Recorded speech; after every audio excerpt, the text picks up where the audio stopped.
everybody. My name is Sean Sullivan. Today we are going to head down to Fort Worth Spanx and take a look at my Panther.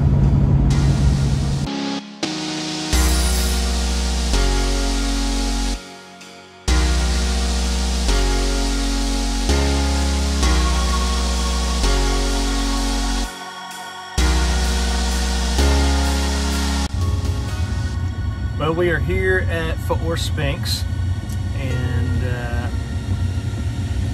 go take a look at a few Panthers.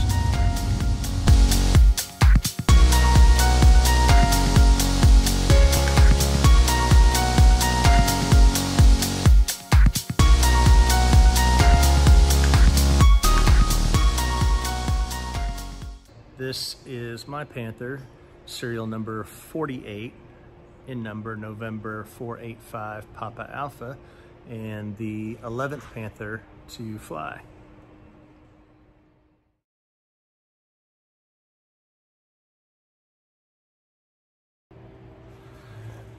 My Panther is a tail dragger long wing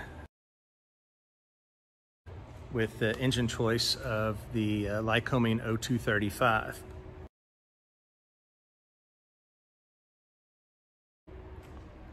Rachel sent out email to all the Panther builders and Panther flyers wanting to get some videos together for kind of a virtual Oshkosh. And she had a list of questions, which I'm basically just gonna run through and answer in video as I go along. So the first question is, what made me choose the Panther as my project? The short answer to that is the folding wings. I was looking at single seat acrobatic airplanes, and this and the 1X were the ones that came up, and ended up going with the Panther just because it was so much better looking. That being said, now that I've finished this airplane, the kit is remarkable. The parts are comparable to anything out there, if not better. All the machined aluminum parts are fantastic, and the welding is fantastic. I did go with the Lycoming engine on this. Another thing that drew me to the airplane was the fact that there were so many engine choices. I'm a Lycoming guy, and so I actually overhauled this engine with my AMP IA together, and we built a certified Lycoming 0235.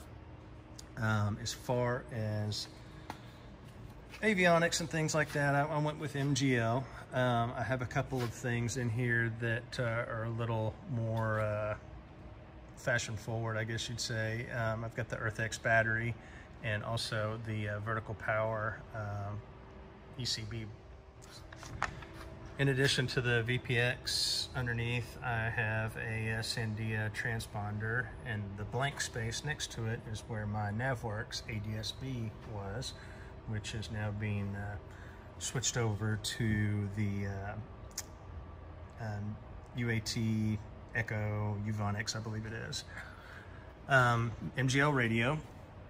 I'll walk around here, give you a little better view of the cockpit.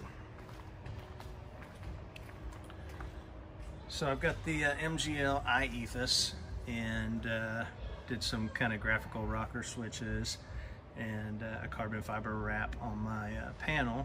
I do have the panel mounted radio, just kind of as a backup. You can control that with the MGL as well. Inside I've got custom seats that I designed and sent everything to Oregon Aero and had them upholster them. And a few other little things that I did. I did a removable top for my area down there in the tunnel where the fuel pump and fuel flow are located. Went with the throttle quadrant over here on the left, and Steinair air eyeballs for additional air. Those are hooked up to my neck vents outside. In the back, nothing real fancy. I've got Stratus and trim servo on top of the elevator tube tunnel, and my compass module for the MGL is back there on a little platform. All in all, basic cockpit. I cleaned it up where I could, and I'm real happy with it. Very roomy. So as far as past building experience, I have partially built RV10 and partially built a Cozy Mark IV. So I had a little bit of experience with sheet metal and composites before this project. So both of those came into play. In fact, I manufactured my own fairing here for the intersection fairing on the rudder and elevator. As far as how this compares, man, this airplane is super easy to put together. It's a lot of work, but there's nothing really difficult. I ended up going with flush mounted rivets, and that took a lot of extra time. Would I do that again? Probably not. I think it looks great, but in reality, I think the protruding head would be just fine on this airplane. The quality of all the parts, especially the fiberglass parts, are really, really good. The roll cage welding is fantastic. The gear legs that are CNC'd out of a solid chunk of aluminum are fantastic. I mean, there's just all kinds of really nice things about this kit. If you've built any kind of metal airplane kit before, you will not be disappointed. All the builder manuals and instructions are online now. The customer support is great. You can pick up the phone and actually call Rachel or Dan and get somebody on the phone right away to ask questions. There's just a lot of support, and you know, a lot of the builders, you know, I think there's like 29 flying airplanes now, so you got quite a few guys out there that have gotten to know their airplanes and what works, what doesn't, and how to tweak things quite a bit. Let's see, my favorite part of the Panther build, I would have to say my engine. I mean, the Panther build was great, but the engine was the first kind of new thing for me. So that I'm gonna have to say that was my favorite part. You know, going through and completely building a new engine from overhauled parts. And let's see, what makes my Panther unique? So there's a lot of unique things about mine. You know, I kind of like creature comforts. I've got the pitot tube out here on the end, a boom pack pitot tube. Just I wanted it out where I could see it, not under the wing. That worked out really well. I did full lights on here. I've got Avio LED strobes in position, nav lights.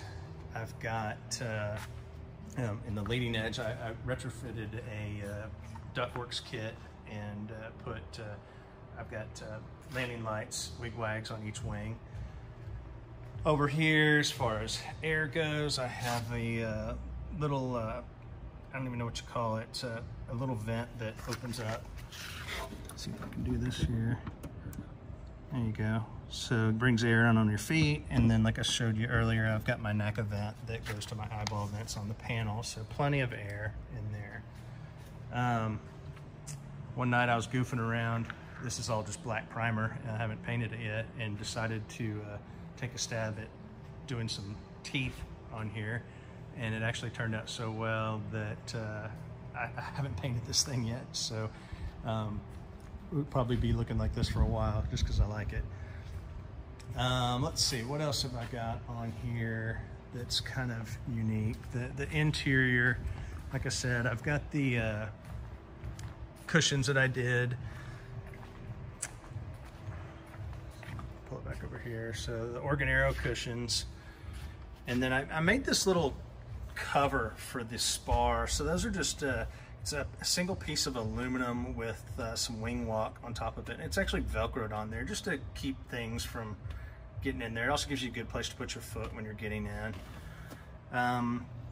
Did the throttle quadrant, like I said earlier. Another kind of unique thing on mine is I added a rudder trim. So I've got this mechanical rudder trim, and basically it just preloads the pedals a little bit, just helps a little bit getting everything trimmed out for longer climbs and what have you. Of course, with the MGL, it does have 2-axis autopilot. It's fully coupled, will fly approaches. The canopy, I did do the quick release canopy, so you can pull that lever along with the one on the left and jettison your canopy if you need to get out. Fully adjustable seats. One thing to say about the configuration of the cockpit on this thing, you've got fully adjustable pedals, fully adjustable seat back. You've got, not only can you adjust the tilt, but you can also adjust how far back the base, the pivot point is. You could be very small or very large and still fly this airplane. The cockpit is actually absolutely huge. It's fantastic. What else? What else? You know, since we can't go to Oshkosh this year, I will say I have flown this to Oshkosh. It's a great cross-country airplane. I was able to take everything I need in the baggage compartment. It just worked really, really well. While we're here in the Fort Worth Panther Den, we do have Cody Abner's Jabiru Panther here as well. And then Brian Sal has a Corvair Panther back here. Hasn't flown in a while, but it's still here, ready to go. Just needs to put it back together. Thank you everybody for bearing with me, taking a look at my plane. If you have any questions, feel free to contact me. We've got a really good Facebook page, facebook.com/Panther City Panthers. And on that site, I've documented the entire build, tons of photos. I think there's close to 2,000 photos. And I try to reference the builder manual with those photos. So if you need to reach out to me, that's a great way to reach out, or via the builder pages on the Panther website. And I guess that's it. Gonna miss you guys at Oshkosh this year and hope to see you next year. Thanks, bye-bye.